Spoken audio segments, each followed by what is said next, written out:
Leslie Prayer was a 49-year-old woman, happily living in Chevy Chase, Washington, D.C. on May 2, 2001. Leslie said goodbye to her husband, who left for work early that morning. Leslie, meanwhile, got ready for her job at a popular advertising firm in town called Specialties Incorporated. Leslie was known to be punctual and never missed her shifts. However, she failed to show up for work that day. This was completely out of character for her. If she needed time off, she always notified her boss. If she was ill, she would always call.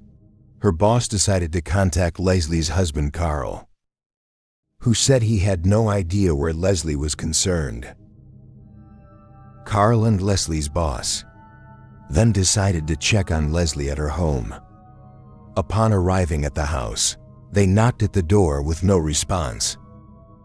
Calling out Leslie's name, they were met with silence. Upon entering, they were met with a horrifying sight. There was blood spattered and smeared on the walls, in the foyer in the corner by the door. Dried blood marred the floor next to a puddle of water. An overturned table lay nearby, and a rug, also stained with dried blood, had been moved from the foyer into the living room. Calling out his wife's name, Carl was met with an eerie silence. The two men immediately called the police. Police quickly arrived on scene, only to make a gruesome discovery. Upstairs, police found Leslie Prayer dead in her bedroom. A detective later told the reporter it was, quote, "a pretty brutal crime scene. An autopsy revealed that Leslie had been brutally beaten, suffering multiple blunt force traumas and deep bruising to her neck, which suggested strangulation. Her injuries were consistent with her head being battered into the foyer floor. This led investigators to believe that her head had been smashed into the sharp edges of the baseboard molding of the home. Police found blood under Leslie's fingernails and bruising on her arms, suggesting she had fought her attacker fiercely. Her body was found in the shower of her primary bedroom, where investigators believe her killer had carried her from the foyer so he could wash away the blood and prevent further bleeding. In the home, the killer tried to clean up the crime scene. The luminescence tests revealed additional evidence of blood in the foyer and in a trash can, as well as in sinks in the kitchen and in the downstairs bathroom, and on door frames and the back of the bedroom door. The horrific crime left the close-knit community in a state of shock and disbelief in the days after the murder. Police took as much evidence as they could, which included processing the scene for fingerprints, swapping suspected blood samples, taking photographs, and vacuuming the foyer area for hairs and other artifacts. But due to the limited DNA technology at the time, no suspects were ever identified. Neighbors said they had not seen anything unusual on the day Leslie was killed, and her husband Carl was ruled out using samples of his own blood. With no leads nor suspects, the case eventually went cold. In 2022, police submitted the DNA collected from the bloody crime scene to Authoram, utilizing funds collected from both private and public donations, both of which are key in solving cold crimes. Authoram was able to develop an Hazim profile for the killer. The DNA profile soon yielded a common surname for the suspect, Gilgore. On June 4, 2024, police uncovered an old tip submitted back in 2002 about someone named Eugene Gilgore. The tipster, a previous neighbor of Gilgore's, said that he, quote, thought that he may be somehow related to the Leslie Prayer murder. He was 21 when the killing occurred. At that time, he was neither interviewed nor swapped for DNA. With this new information in hand, detectives waited at Dulles International Airport as Eugene Gilgore opened a water bottle, drank from it, and threw it away. Only after Gilgore had moved on did detectives grab the bottle. His DNA was extracted from the water bottle and tested. What DNA found at the crime scene. It was a clear match. Eugene Gilgore was charged with first-degree murder and was arrested in Washington, D.C. on June 18, 2024. Gilgore had an extensive criminal history, including weapons possession and driving under the influence, as well as theft. It was found that Gilgore had actually dated Leslie's daughter, Lauren, for 5 years. They had begun dating when they were in high school. Gilgore grew up in the same neighborhood as the Prayers, and their families were acquainted. Leslie's daughter, Lauren, said that in the 5 years they dated, she watched Gilgore struggle with his parents' divorce and knew that certain relatives of his had volatile tempers, but she said she never experienced violence with him personally, nor did she suspect that he was capable of it. Lauren said that her mom always talked fondly of Gilgore and that it was her dad who insisted over and over again, quote, "Lauren, there is something off about him." Lauren said that they broke up 5 years later after trying for a long-distance relationship for more than 2 years. She said that at the time of her mother's murder, they had been separated for 3 years.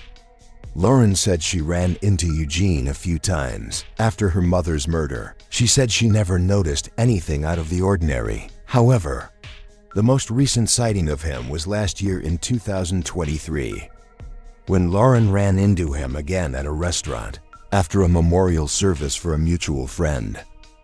She said that they talked one-on-one, but that her mom did not come up in conversation.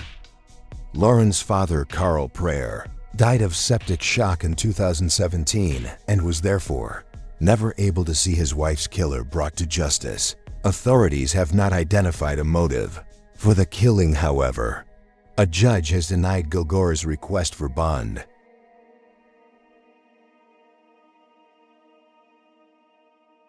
In May of 1996, 24-year-old Julianne Williams, also known as Julie, and her romantic partner, Winans, aged 26, went on a camping trip along the Appalachian Trail at Shenandoah National Park in Virginia. The two women had met nearly 2 years prior at Woods Woman, a now defunct nonprofit organization in Minnesota, focusing on education and adventure travel for women. The two had connected over their mutual love of the outdoors, and the relationship soon flourished.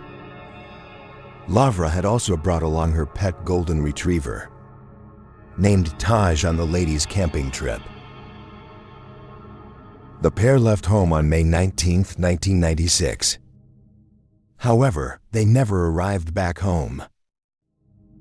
Nearly 2 weeks later, on May 31, 1996, Thomas Williams, Julie's father, reported his daughter missing after neither of the woman's families had heard from them. Park rangers immediately launched a search of the area for the missing couple, and soon they located Julianne, Laura's car just north of Skyland Lodge. During the search, Laura's golden retriever Taj was found wandering around, seemingly unharmed. The next day, rangers came upon a campsite and discovered Julie and Laura's bodies. Lavra was found in her tent, gagged with her hands bound with duct tape. Her legs were tied with a pair of thermal underwear. Although partially undressed, there were no outward signs of sexual assault. Subsequent forensic analysis showed that the duct-taped gag had previously been used to bind Julie's hands. Julie was found 75 feet from their tent. In her sleeping bag, she was naked, gagged, and had her hands bound with duct tape. Investigators noted that, unlike Lavra, her legs were not tied. While there was no outward evidence of sexual assault, it was suggested that the two may have been tortured. Though no specific details were released, both women died from having their throats slashed with a sharp knife. Determining the time of death was challenging, but the coroner estimated that the deaths occurred between May 26th to May 28th, although Some indications suggest that the deaths may have happened the night of May 24th. Photos left behind in the couple's camera offer a glimpse into the final days of Julie and Laura's lives. The women arrived in Shenandoah National Park on May 19th in 1996, setting off into the woods of the White Oak Canyon Trail, only to return a few days later due to rain. They then hitched a ride with the park ranger and renewed their camping permit before venturing out again. They climbed Hawksville, the highest mountain in Shenandoah, and made their camp that night in a picturesque spot next to a stream near the Appalachian Trail. Surrounded by the peacefulness of nature, it would be shortly after they set up camp that Julie and Laura's lives would come to a vicious and violent end.